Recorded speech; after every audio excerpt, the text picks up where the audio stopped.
Hello everyone and welcome to today's webinar. Today we are going to be discussing how to find learning support overseas. And I'm delighted to welcome Tracy Ellis and Katie Holloran with me, who are both from IDS Alliance. More on that in a moment, but we will just get started. So, you are in the right place if you have or are supporting children living overseas.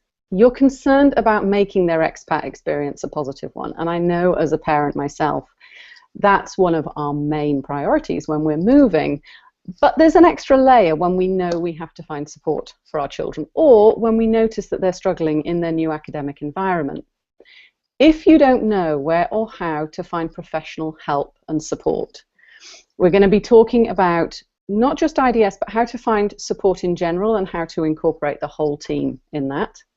If you don't want your child to feel pressure, because let's be honest, the move is pressure enough, we're looking at them enjoying their academic experience and enjoying their expat experience.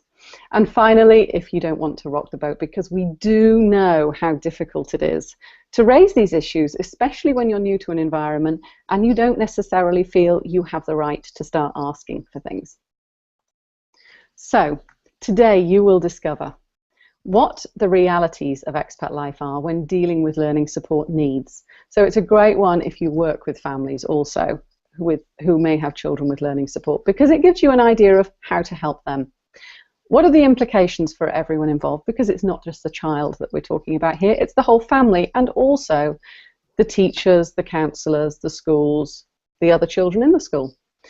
What are the suggested strategies? Tracy and Katie have got some great strategies and really, really usable. One of the reasons I'm very excited to have them on is because they have such great strategies that they use, and a lot of the time you'll be thinking, why didn't I think of that? So what to do and where to go when you feel something is wrong, because we don't always know. As parents, we don't know what's going wrong. We just know something doesn't seem right.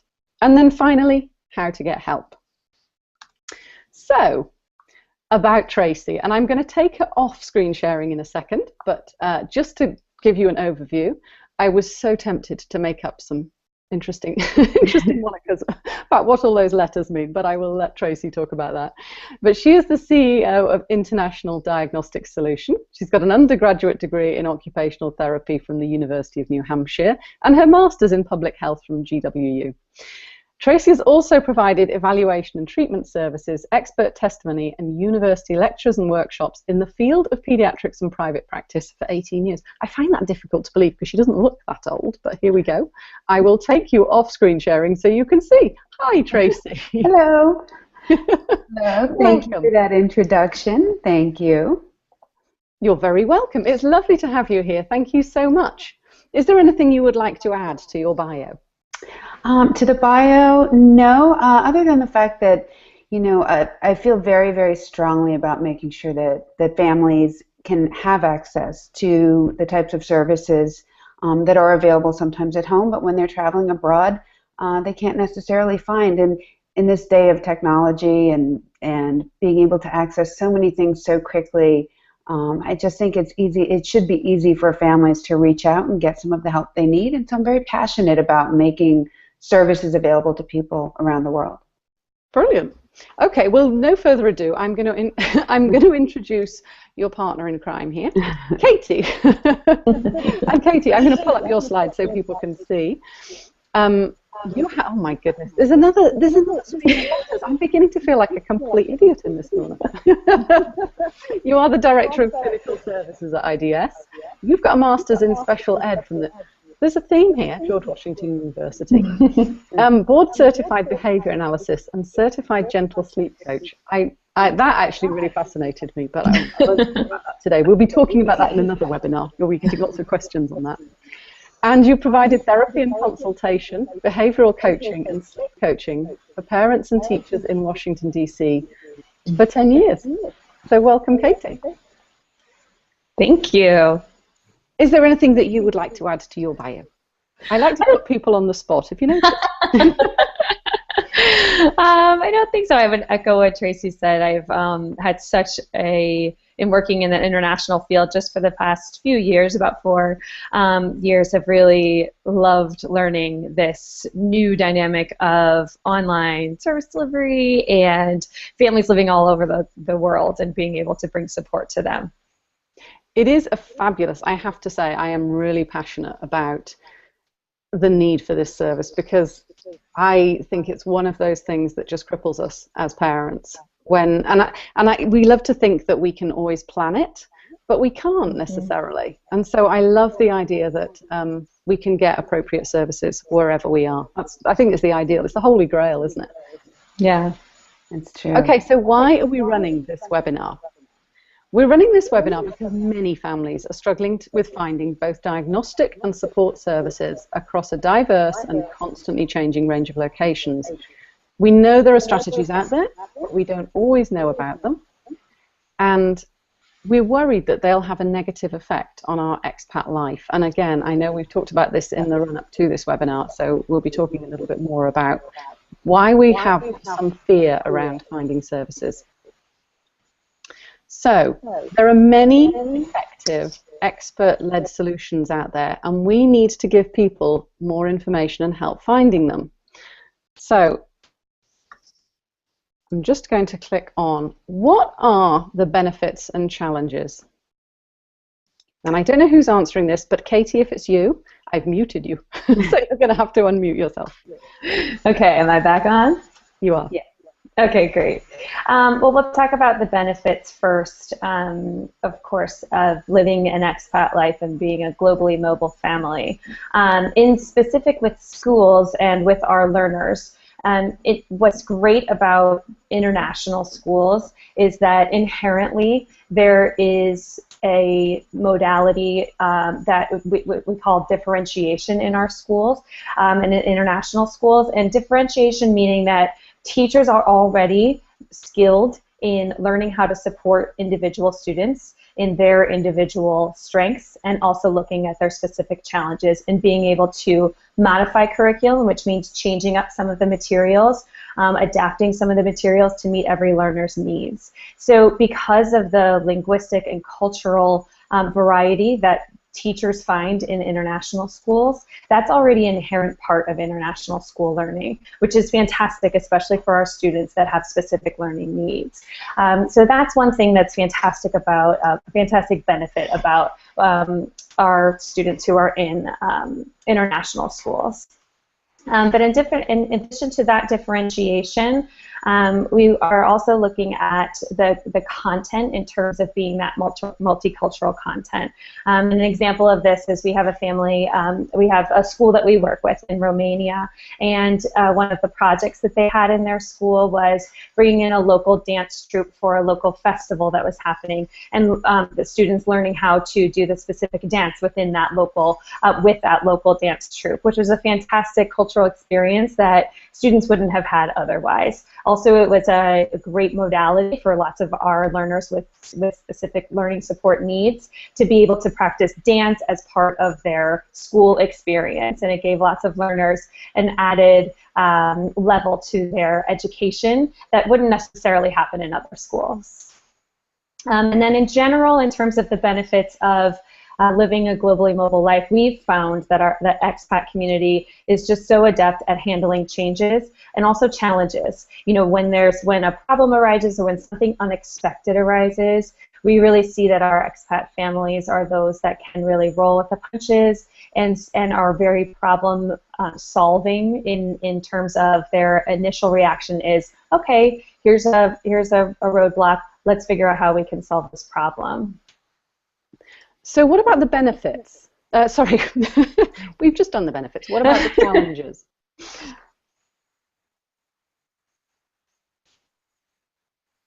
Are you able to hear me? Oh, yeah. Yep. Okay, wonderful. Well, we know there are a lot of challenges, and when you're either on the road already with a child that you know has some learning challenges, or let's say you have a kindergartner and all of a sudden things start popping up and you start to recognize that there are some issues. Oh, there we go. Back to the right slide. The first one is stigma and uncertainty. And when you're on the road, first of all, having the stigma of having a child that has any kind of needs, or that you being a family that's not falling into the norm of what some of the other families in your community might be experiencing, whether that's with a government kind of State Department entity, or whether it's with a small group from a corporation, and you're feeling like your needs are falling outside the realm of the typical needs, and not wanting to raise your hand and say, hey, we have some different needs here. No one wants to stick out. As well, with some of the stigma of different types of learning disabilities, or the uncertainty is of whether or not you're going to be able to find the support you need when you go to a certain location, or is this something that can be easily remedied with a little bit of support in the classroom, or are there going to be more needs? And there's a lot of uncertainty here, and that's a big challenge when you're hundreds of miles, thousands of miles from home and oceans away, and you don't really know what to expect next. So that's a huge challenge, both logistically for family, but certainly emotionally. I would so agree with that, because you tend to think of the stigma as being something that children experience because they're already feeling so different going into a new environment. You just add this extra layer that must add a huge amount of stress. But when you talk about the uncertainty, we tend to think of the parent from a parental perspective, or I do, from the planning side of it. We sort of think, oh gosh, we really have to get that handled, and how are we going to do it? And we think behind the scenes of the stress that we're experiencing. But I was just thinking about some of my own family members who I know struggle with differentiated learning needs, but they struggle in terms of new environments, because they know in a familiar environment they've got it handled. They know what to expect. They know where they can go for help. They've created, as children, their own support networks and their own support systems. I can only imagine how stressful that must be for kids, not knowing how they're going to advocate for themselves, how they're going to be able to manage their own needs. So you tend to, I personally tend to think of children as being the passive recipients, but I think frequently they're not, are they? They're very active in the whole process. They really are, and also you have to consider back at home, and depending on where home is for you, you're part of a larger community that may or may not have supports in place. Here in the U.S., for example, if you're a child with certain learning needs, you're part of there's a larger group of students going to school with you typically who also have these learning needs, and so there's a little bit more certainty in knowing that there are supports there, knowing that there are other kids there, and you're not the only one. So imagine being in a small community, very remotely located, and you're the only child that's really struggling. That's something that child experiences on a day-to-day basis, feeling different.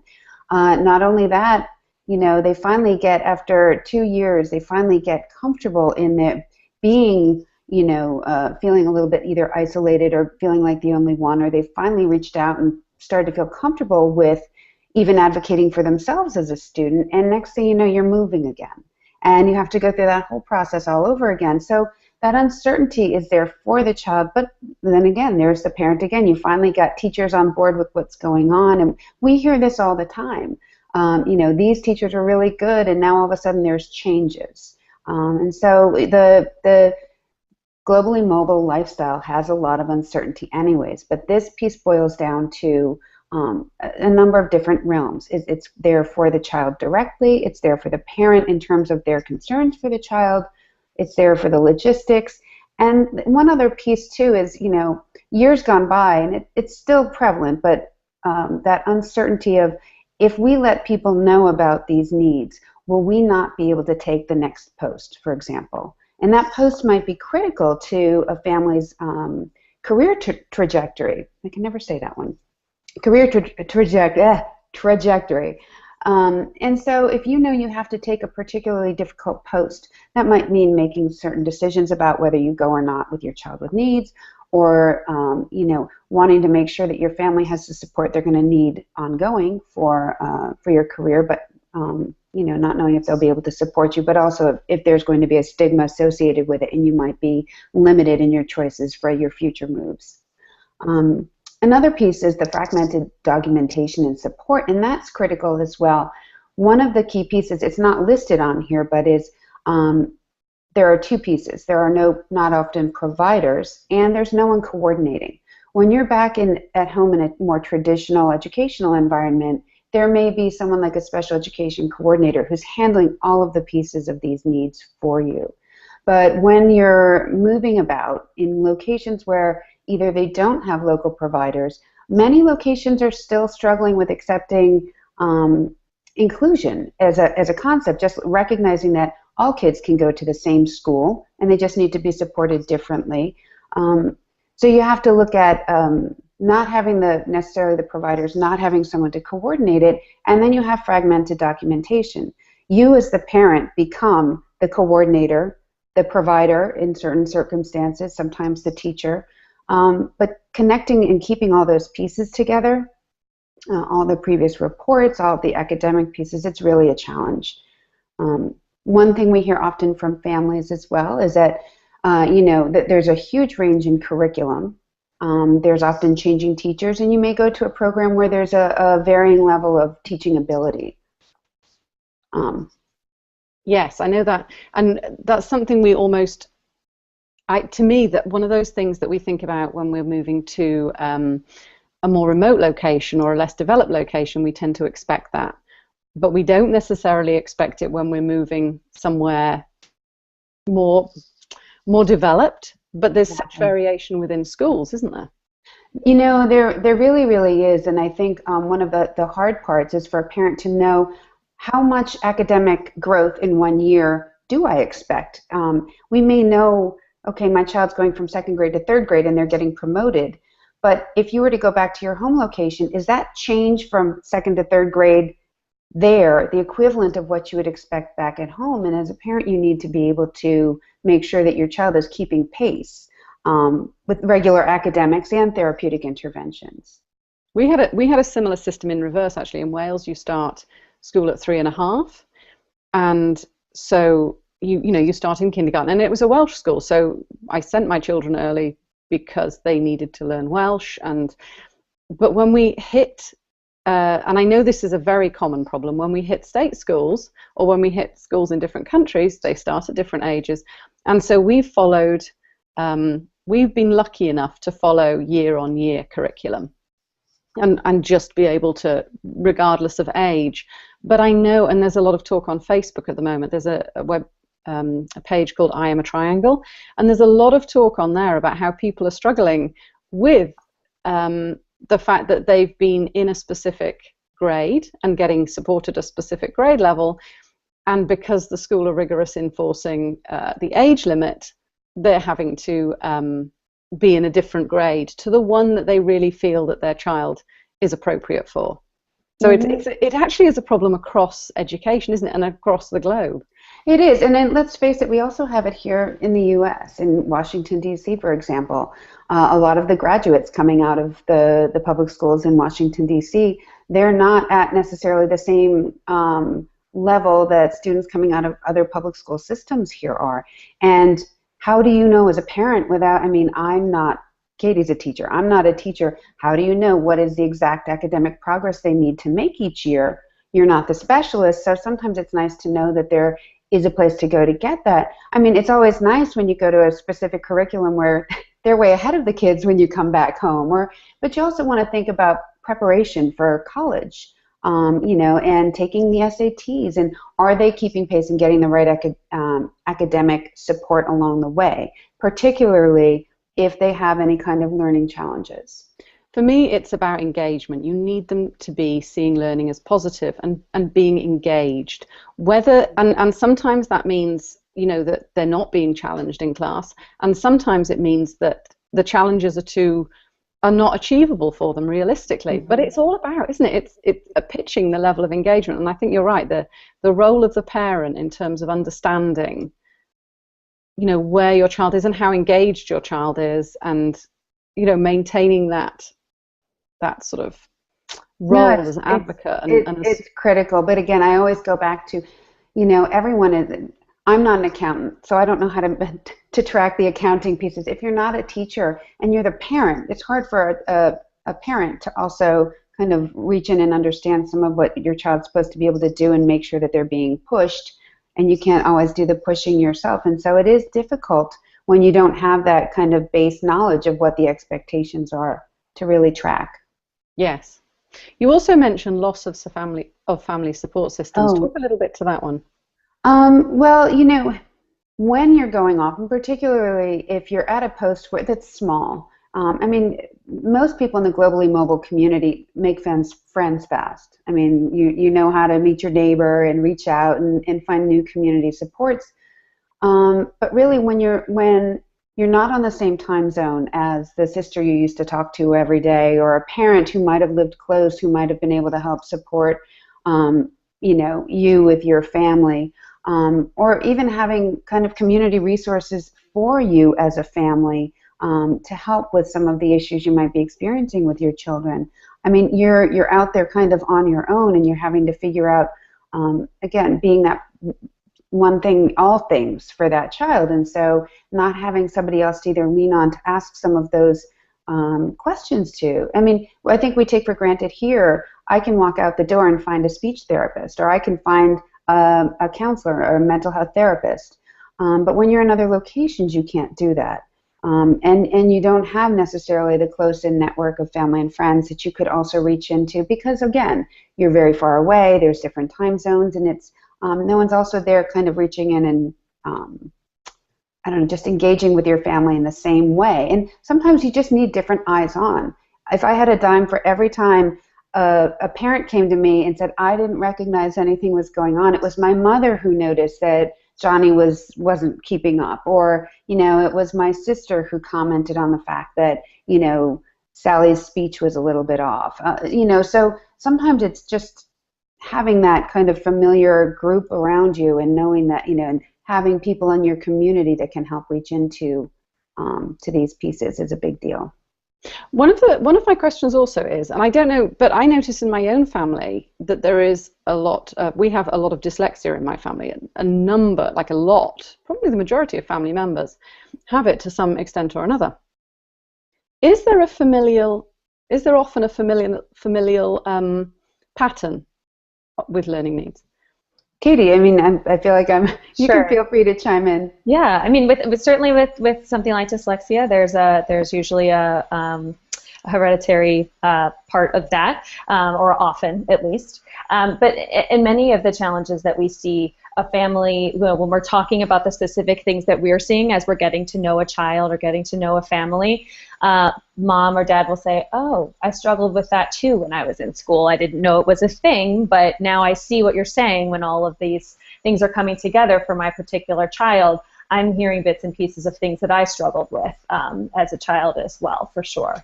I have, because in my family we see a lot of repetitive patterns, so we know some of the solutions already that work and some that haven't worked. And I had a friend of mine when I was in Kenya was adopted, and so she had children. And what was fascinating, it was the first time I came up close and personal with that idea that you don't recognize those patterns already. You don't recognize the patterns of behavior in your children, and so you haven't got a point of reference. And I just think, for me, talking about the loss of family support, one of the things that I would really miss is almost watching, especially if you've got siblings with older children, watching the progression and understanding that, okay, that's what I've got to expect next, or that's what helped next. Absolutely, and I think if you don't have that point of reference, then that's one challenge. But I think it's also hard if you are in a place where it's a different perspective. So we don't have the opportunity to have this particular learning experience because we were in a different location, and so now I'm not sure what to expect because it all looks different now. So you kind of lose your points of reference as you are moving too. So and it's not something that's insurmountable. It's just figuring out how to kind of re-navigate to what's this going to look like in this new place. I think one other key piece is that parents, there is a little bit of confusion. If you go from an English-speaking community, and then all of a sudden you're in a place, especially for, let's say, a non-English speaking, or English isn't their primary language, and they come into an English-speaking school. A lot of teachers are sometimes stuck with, well, is this a learning issue, or is this just the language issue? Or are they having a hard time transitioning to this different culture?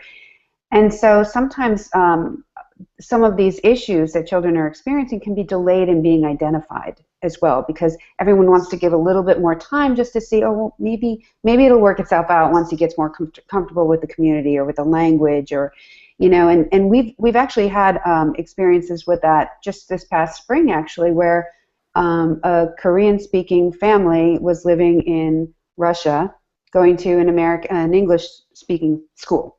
And no one could figure out, well, are these issues related to language? Are they related to delays and that kind of thing that a child might be experiencing? And it's hard to boil it down and get to pinpoint what actually is the issue. I will say that when you have experts who are, you know, they're experienced with this kind of thing, they can help to make those determinations. But it's a challenge for families when, you know, you don't want to jump to the conclusion that your child has a problem, but you're getting this feedback that they're not adjusting. Yeah, there's actually that leads us nicely into the next slide, which is what are the implications? And I know we've touched on a number of these already, but what do you see? Some of the ones we've got listed is that sense of isolation, which we have discussed. The loss of access to services, the stress on the entire family, and the negative behavior patterns. Are there any there that you wanted to touch on that we haven't already sort of mentioned?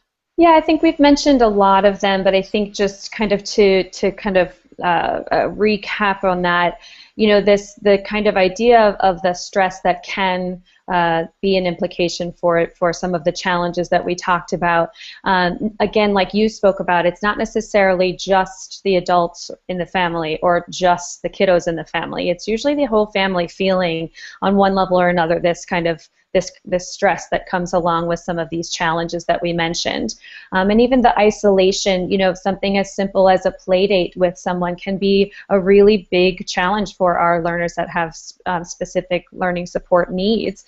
You know, finding that family that you can have a play date, that your kiddo can have a play date with is sometimes a very huge kind of undertaking, and can be very difficult for a family to find. And once they do, it's, you know, a whole new world is opening up, where you have a huge new sense of community, even just finding one family. And oftentimes we'll try to help families just find one other family that they can have their kiddos can get along in school, and so let's try a play date and see if that can go well. And we often see that that's helps alleviate some of the stress, not only for the kiddo and some of the isolation for the kiddos themselves, but also for the adults. Now I have another mom or a dad or another parent that I can have a relationship with too, and it broadens that sense of community to try to alleviate some of that isolation that is so can happen a lot with our families.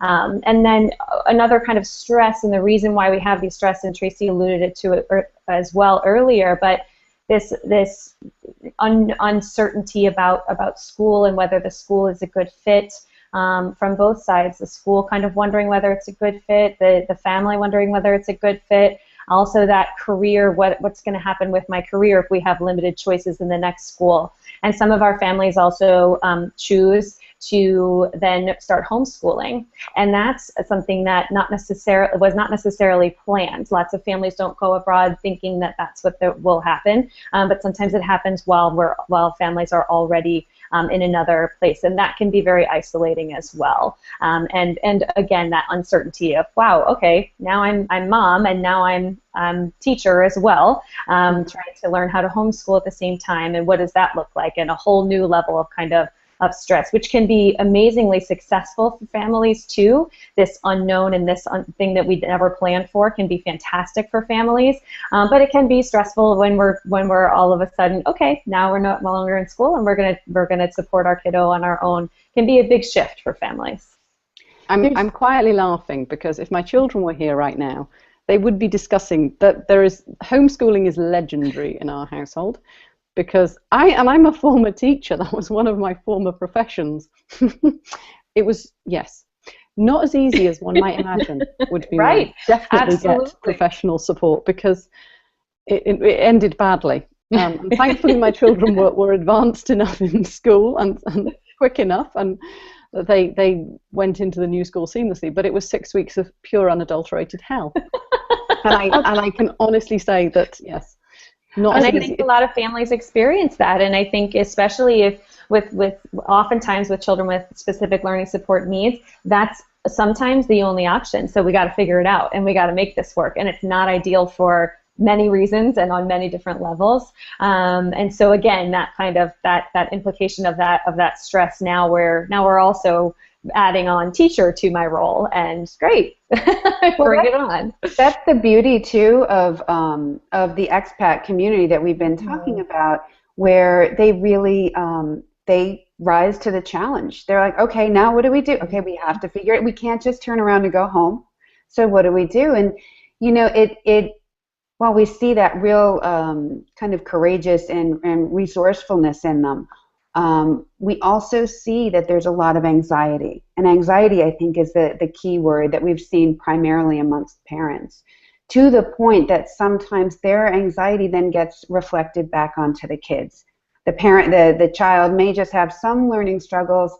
The parent, in trying to figure it out, is so anxious, and then it's just kind of it starts to snowball. And I think one of the big pieces is starting to identify and lay out a plan, which is something we'll be talking about anyways. But I think that anxiety is a really key piece, and one of the other pieces that was just in there is that the local access, and I think that's also critical. One of the big pieces that we've seen is that families, in trying to make a kind of rush decision and we're going to go, they say, oh, we'll find something when we get there. And while that's a great resourceful attitude to have as an expat, unfortunately, that also means you might get there and those resources may not be there. And then what are you going to do? That's the whole premise of what I'm doing at the Expat Lifeline, is we've got to stop assuming that we're going to fix it when we're there, because we're really good at it, but it's not a plan. It's just so high risk. Mm-hmm. So I'm definitely with you on that.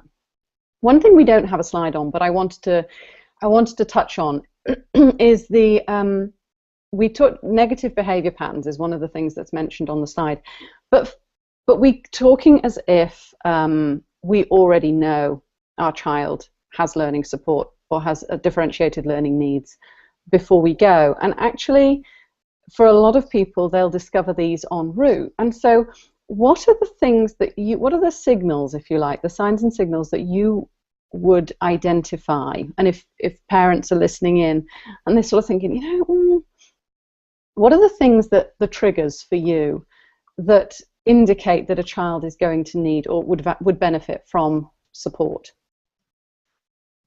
I think that it really is about knowing your child, which is the first and foremost for any kind of parenting answer I would give. But if you're seeing that there's a major shift in any direction, whether it's you're feeling a kiddo is losing some of that love for learning or love for school that they once had, whether that looks like an external kind of response. So now I'm seeing more anger, or I'm seeing more kind of outward behavioral responses, but also being really purposeful as a parent of looking for any of those kind of more internal signs that we wouldn't necessarily notice. And you have to be being very in tune with your kiddos.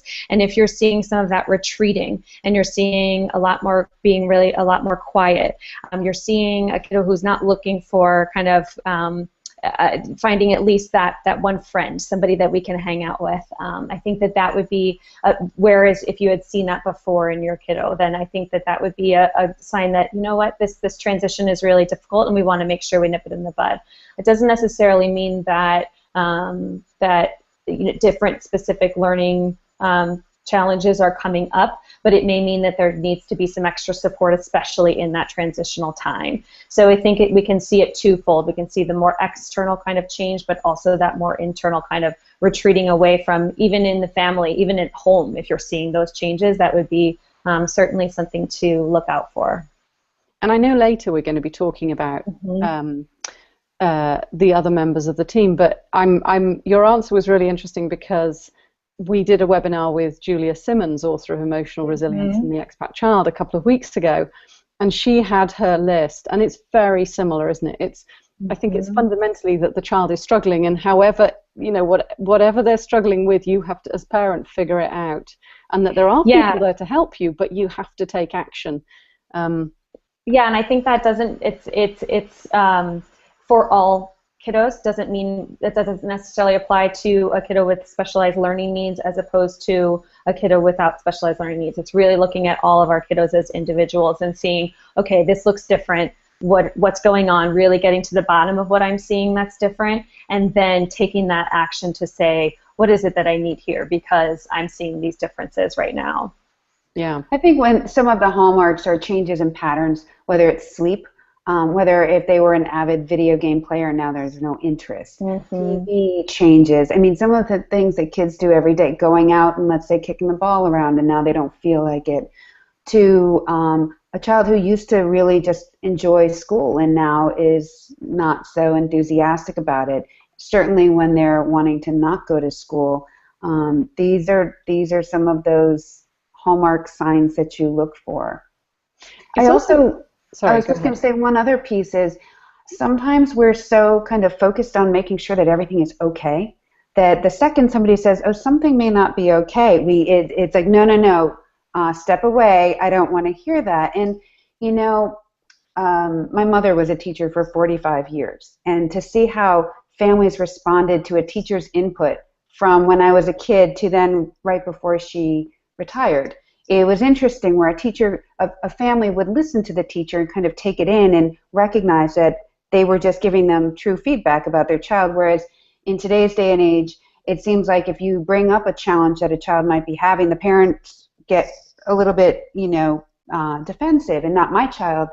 I would say when you are traveling around and you get feedback from a teacher saying, I just don't think they're adapting so well, or I really think they might be struggling with whether it's reading or math or certain concepts, or they're not eating their lunch, they're not eating their snacks during the day. Take the information. Teachers are giving you observations.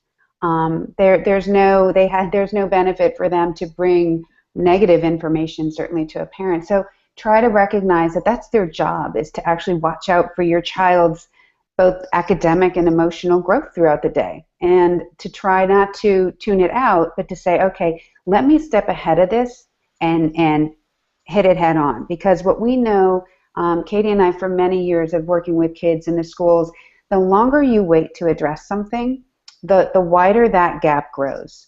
So, so as you mentioned, many parents might be out on the road before they find that something's happening, particularly with the younger age children, where they seem to be doing fine, developing and academically, and then kindergarten, first grade, sometimes even third or fourth, when the challenges become a little bit greater, that's where they start to level off a little bit. And you really need to step in early and respond to those first warning signs. I think that's a really good point you bring up, Tracy, because when really understanding and seeing that the teaching staff, and whether it's learning support staff, general education, classroom teacher, most of them have been around, whether they've been at that international school for a while or multiple international schools, so they know the kind of usual transitional, it takes some time for everybody to get used to things, and they know those kind of usual patterns, and then they see the unusual ones as well, and they kind of see those red flags. And I think you're right in saying, you know what, let's be partners in this versus it's us against them in the schools. I'm laughing because this is exactly what Julia said. One of her, my comment was going to be that as parents you have to cut yourself a break. We tend to be really hard on ourselves, but a normal transition is so changeable. Your children will be doing this, as will you, and so there is a huge amount of variance in normal in any transition. But one of the things that Julia said was about finding somebody you trust and somebody who is skilled that you trust to talk to. And her comment was, which you're going to love, I should have brought her on and you could have had another nodding head in the bottom there. Her comment was, you have 2, 3, 4, 5 children. Teachers and counselors have had thousands. And so they have a much broader sort of experience and a much clearer baseline. And so although you know your child really, really well, right, their perspective provides the other piece of the puzzle, and it's so you really do have to listen. So what are your oops, there's my teeth falling out. What are your suggested strategies? Okay, so for strategies, first and foremost is, and I'm not sure, am I coming up okay on there? Yes, you are. Yep. Okay. I'm going to share the slide now so that people can see them. But I'll let you talk to them too. So first and foremost, you have to be realistic. If you're going to be traveling abroad, you have to be ready to accept that there are going to be differences in the way education is delivered and how people are able to be inclusive and differentiate. But you need to prepare well. Going to a school without the records available, or going and not sharing the information is just kind of setting your family up for failure. Not only because we've heard these horror stories where a family wants to get into a school so that they can take a post and they don't tell the school about lots of the different needs their children may be having, and the first thing that happens is there's a battle with the school. And they're not trying to not accept a child because of the fact that they don't want your child, but they have an obligation also ethically to make sure that if they're taking your child in, that they can provide them with the academic support that they need. So we're always telling families, don't hide the IEPs or the learning support plans. Put it together, pull all the reports together, and just be organized and prepare well, and know as you're going in how to communicate what your needs are. Now I'm kind of bundling a lot of the pieces that are on the slide, but that honesty from the outset, making sure the school knows what issues you may be having and may be bringing. But I hate to say the word issues because that sounds a little bit negative. You want to bring, you want to have a message, and you want to practice that message. You know your child may have certain supports that they need. They may need some accommodations or strategies in the classroom. Well, here in the U.S., when an IEP is written, it's maybe 80 pages long, and it's completely riddled with legalese, and it's a shocking document. For the international schools who are not familiar with or haven't typically accepted families with IEPs, you're handing them this big, thick booklet of things that they have to do with 80% accuracy in 2 out of 3 trials. That's something that they're going to say, wait, that's not something we can do. What you need to do is you need to understand your child's needs enough to boil and synthesize that information down so that you have a message. My child needs A, B, and C in the classroom. It's not hard to support them. Maybe they need some movement breaks throughout the day, and they need things to be written, maybe notes provided to them. Just sometimes some simple strategies that they need in the school. But if you can communicate that to the school says, oh, okay, hey, that doesn't sound so hard. We can certainly do that, absolutely. And you're going to give us a list? Great. So you have a message going in, and it's clean and clear and realistic, and you get involved. I believe that any parent that's going to be on the move with their child needs to know, have a good understanding of what kind of therapeutic supports are being provided and what kind of academic supports are being provided. Because there's likely a point that you are going to have to be the stand-in, whether you are doing the therapy exercises throughout the week because there's no therapist around, or whether you have to go in and actually maybe teach that teacher how to provide some sensory input to your child during the day so that they don't have a meltdown.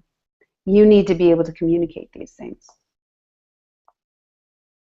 Oops, I can't hear you. Oh, there you go. We did my mute is a little delayed. My husband would be delighted if he had the same button. We actually did a webinar earlier, a couple of months ago, and it was on negotiating and how to ask effectively. And we ran that specifically because we keep recognizing it keeps coming up, how to ask for things in a way that gets results. When you are already so stressed, you are so embedded and so sort of bought into that need, or so it's such an emotionally charged issue that you're talking about. So if people are watching this and you want to see how to ask, the sort of basic negotiation skills and how to ask for stuff, you might want to check out that webinar because it was really helpful in terms of how to just go through the practice of the actual asking. Well, you know, what's really interesting is that we get so used to back at home what we can expect. And again, you know, everyone's from a different location, but I know here in the U.S. it's a legal right for a family to have access to services. But if you don't recognize once you leave the U.S. and you go someplace else, it is not your right to have those services provided. It's actually a privilege. Mm-hmm. And so when you're going in, you can't bang your fist and demand a school do these things because they're the only school in that location and your child has to go there. You have to recognize that handling this gently but effectively, you need to effectively communicate it. And if you go in, well, first of all, if you show up and you didn't tell them and then it's boom, surprise, we're here and now you have to do X, Y, and Z, you're instantly going to get pushback. And then I hate to say it, but you're also going to be tagged, you know, the problem family, and that kind of in a small community, that kind of thing, kind of, you know, it sticks. That's that stigma piece. But if you have a communication, if you learn how to communicate with them in advance, you know you're going there. Have a discussion with them. I try to tell people, you know, certain things don't have to be emotional in nature. And while your child's well-being is emotional, the conversation that you have with the director doesn't necessarily have to be emotional. It can be really a clear kind of business, like you said, a negotiation, where you say, these are the things that my child needs, and you may not have them at your school, but I'm going to find ways to help provide them. Maybe that could be an option. If you need to take a post and you know you need to find some way to bring those support services with you, maybe you even offer something like that. We've seen that plenty of times. But just knowing in advance and having the conversations in advance, that's the key piece. And knowing how, it's an elevator speech. And those are so hard to come up with sometimes, but I guarantee you, if you come up with an elevator speech for your child's needs, your transitions will be much smoother. Now you think as well, part of that is to do with that you have listened to what you're asking for yourself over and over again, and you suddenly are able to see whether you are being realistic, whether your tone is one that's gonna be successful, because at the end of the day, you want the outcome regardless of how you get it. But you know, somebody once told me that before you go into any conversation like that, write down your 3 to 5 main points. And what we've sometimes heard from families, because it is emotional, they start talking about maybe the sensory needs, and then there's some language issues, but there's also attention issues, and the discussion is really circling all of these different areas that to a school that doesn't typically provide those needs, it'd be like, that's a lot. But if you say, look, these are the 3 areas that my child needs a little bit of support and accommodation in. Boil it down, put it in front of you to have that conversation so that you take all of those multitude of needs and boil it down into 3 to 5 points that you present to the school. Then they can see it, think about it, and respond. But if you start talking about, okay, but they need, you know, breaks in the morning at 10 a.m. and at 2 in the afternoon, and they need a sensory diet, and they need speech therapy, then you're just spattering all sorts of little things at them, and they can't make an informed decision. Boil it down into the key topics, key areas you need to bring to them. My red flag as a former teacher, and I'm sure yours as well, Katie, is when people go in and tell you what didn't happen in the previous school, because that's just, to me, it doesn't give you any workable information. You just need workable information. You need to be able to take action on, not this sort of, oh God, you're constantly watching, are you going to get this right? Right. I think it's that, again, going in as, let's be allies, let's work together here. And you can mention things that haven't worked, but constantly saying, well, the last school, this, and this, and you know, constantly being negative about previous people who were probably doing their very best to support your kiddo, can feel a little off-putting for the school. So going in as, you know, here's a new opportunity to create new allies and to create new ways to support my kiddo. Here's some things that have worked. Here's some things that I know probably don't work or didn't work as well in the last placement, in the last place that we were. Willing to try things again, but here's a couple of things just like Tracy was saying, being very objective, trying to take that emotion out of it, which as a parent myself is one of the harder things to do in this world, to not be emotional about your kiddos and their needs. But if you can come with, here are some concrete strategies, things that we can do, that's going to make all the difference for the school team to say, okay, we can do that. Let's buckle down and let's work together to make that happen. Yeah. Okay, so that leads nicely into what to do when things go wrong, because inevitably there will be moments when things didn't go right. So what are your main strategies? So the first one, if there's anyone that's kind of rolling their eyes at the idea of staying calm, I understand, again, being mom to two littles, I understand that that can be one of the more challenging things to do. However, I will say that the expat community is one where I've seen parents being able to stay calm in many situations. So that is a most certain strength that families already have.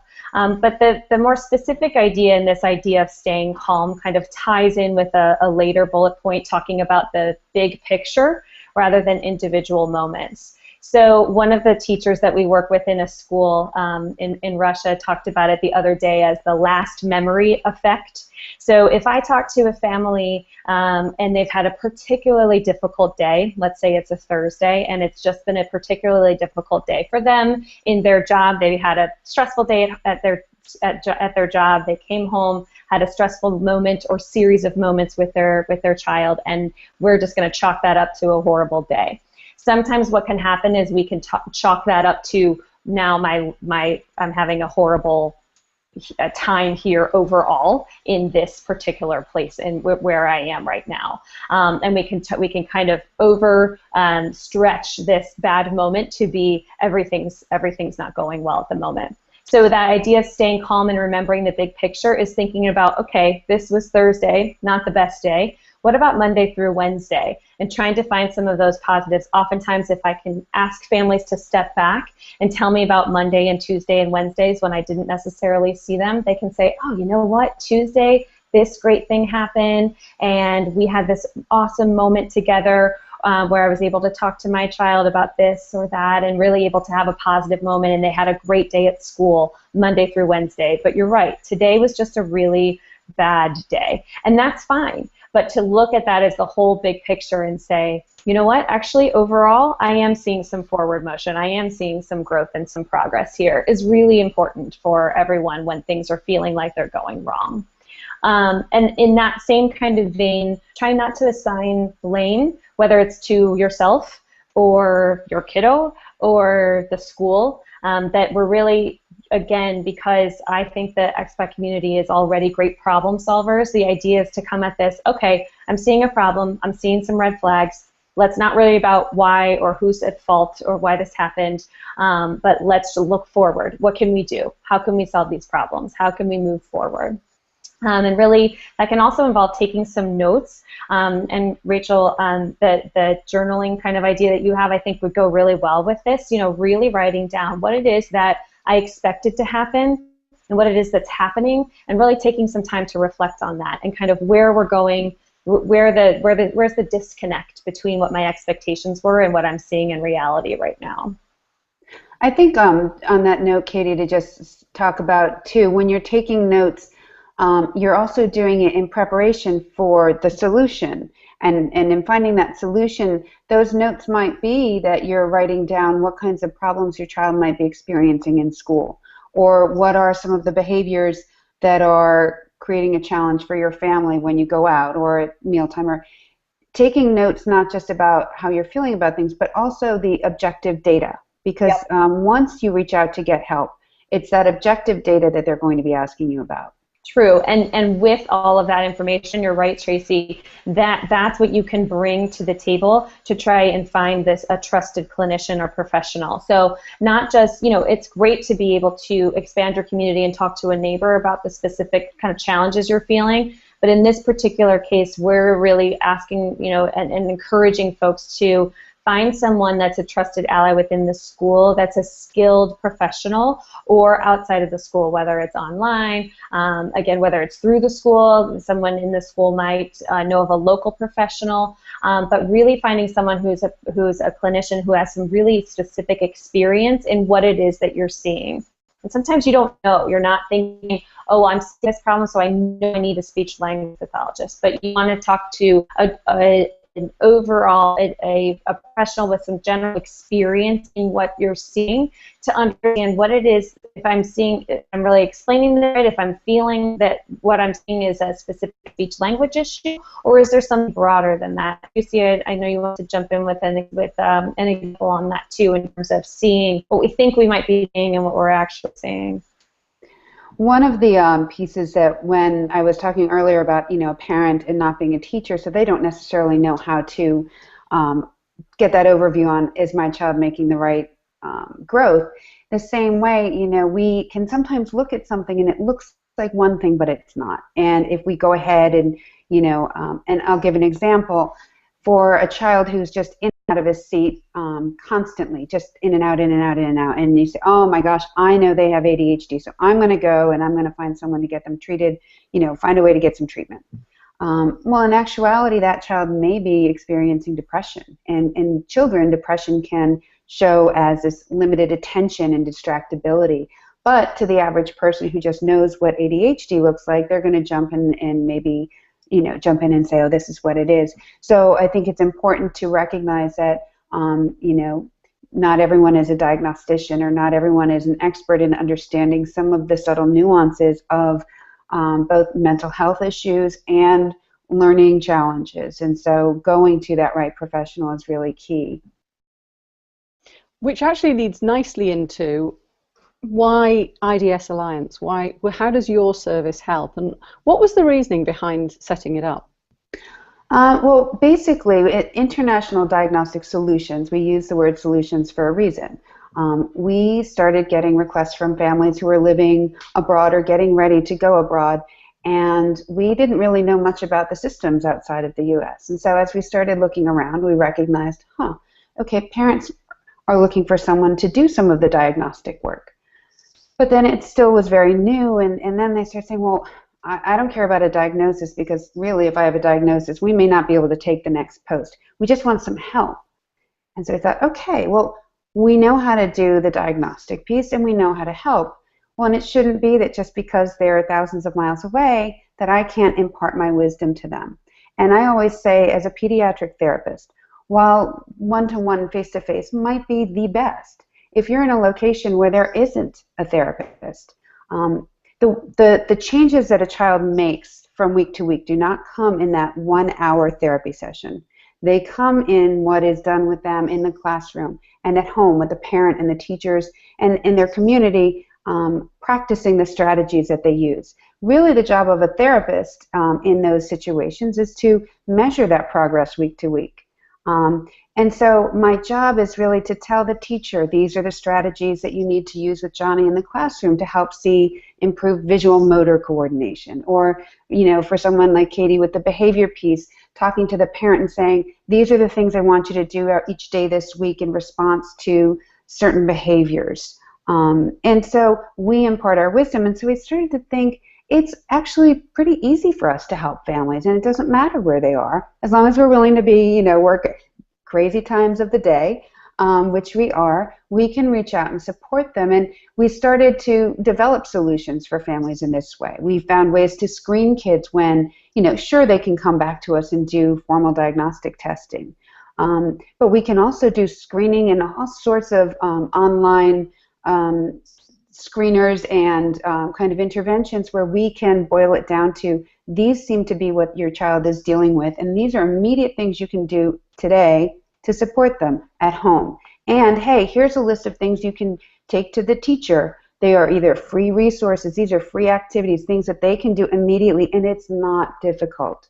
It's a slight change. And the way we try to communicate it to teachers for that buy-in is that your daily classroom life will be so much easier if you actually use a couple of these strategies, whether it be for behavior or if you're, some strategies perhaps that are OT related where you see improved handwriting and things. They're not difficult. For us, these things, it's a toolkit that's in our head, and we share these toolkits with families and with teachers, and we really try to branch out. We also, the key piece is we help parents, where I was talking before about that elevator speech. We really boil it down to getting a family to learn how to use an elevator speech. We give them a map. We lay out what kinds of goals and expectations they should have for the year. So whether it's the speaking points, coming up with an educational plan, we also follow our families from place to place. So you no longer have to change, new clinician everywhere you go, but you might have the same speech therapist in 3 different countries over 6 years. So we really just try and find a lot of different solutions to reach out and help families. Those were some of the things that when we talked beforehand that I was really inspired by, was that you give access to continuity of care, which I think is huge, because there's so much anxiety associated with finding care, that the idea, as well as the implications of not having continuity of care and how things fall between 2 stools, I love the idea of continuity of care and the fact that that is sort of built in already. But I also love the fact that you talk a lot about how you work with the schools, that it's very much you're seen as you see it as a partnership, that it's not you telling, it's you providing them with the resources they need and the expertise they need in many cases. I think one of the pieces, there are plenty of people who can provide an online therapy session, for example. But unless you really are sharing some of those pieces with the parent and then sharing with the teacher, and sometimes those one-off services, that's not their job. They just do the therapy with that child and that's it. We feel like that therapy doesn't really make sense unless you incorporate it into the global school week or the global day-to-day. And we are a special education team. All that we do is not just speech here or OT here. We have a full team behind us. And we are sharing all of the information, and we're coming up with a plan for families. So here's your map. And if you want to take your map and go, that's fine. If you want us to help along the way, so you have your map, but we guide you, we can do that too. And if you want us to intervene and be the providers, we can do that too. We really leave it up to the families, but we want them to know that there is a resource. It's not hard to find us. And again, it's not hard to access in terms of time zones, type of providers, whether it's mental health support for a middle school child struggling with some anxiety, to some motor problems of a 4-year-old with some trunk control. We really do cover the gamut. And too, like Tracy, like we were talking about earlier, when like you were talking about Rachel, some of these some challenges or issues might come up while you're in transit or when you're in a new place. So you might not know, leaving where you are, that I need occupational therapy and I need speech therapy. If you do, great. But you might, in transit or in the new space, say, oh my goodness, these new challenges are coming up. I don't even know what they are. So even just what we love about being a solutions-based company is saying, okay, talk to me about what's going on, and then Tracy and I both, our minds just roll as soon as we talk to a family of, oh, this clinician that we have could really help this family, or I see this being a fit. And it might not be within a box of, oh, speech therapy or occupational therapy. It might be occupational therapy and the behavior analyst working together. It might be the special educator working with the school team working together to support the kiddo. But it's really thinking outside of the box for these solutions. And again, when you're feeling overwhelmed of, I don't even know what my kiddo needs, that's where we can come in with these solutions of, let's try this, this, and this, and we can kind of put together that solution for families. And it's nice too, it's that special ed coordinator that when you leave that home location, somebody is actually looking out for it for you. Somebody with the expertise is tracking your child's progress, tracking what you need, so you can be a parent and not stress over all of the little pieces, but let somebody else who knows how to handle those pieces coordinate it for you. Yeah. I think that's a brilliant note that sums it all up, that you have somebody handling it.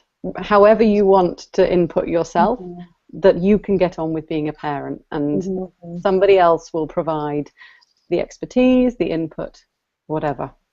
So that leads us nicely into our summary slide. Today we discussed in a minute. There we are. It'll pop up. The realities of expat life when dealing with learning support needs, the implications for everyone involved, not just the child or the parent, but the rest of the people around those children, a range of suggested strategies, and I'm sure we could probably go on for about another day with all the different strategies, what to do and where to go when you feel something is wrong, and how to get help. Now, if you do want to make contact with, I'm just going to, look, sorry, I'm just clicking back. I'm off to the UK this afternoon, and I found this picture. It's going to be my life for the next 2 weeks. Anyway, back to the main topic. If you do want to make contact with IDS Alliance, Tracy and Katie are available at www.idsalliance.com, and there is their number. It's also included in the workbook, and I will make sure it's included in the follow-up email. But if you're watching this on replay, and you're watching on the 72-hour replay, there is the workbook available for download actually on the webinar page. And if you're watching this on the member area, look just below the video and you should see a little icon that allows you to download the workbook. And it'll be on the last page ready for you there.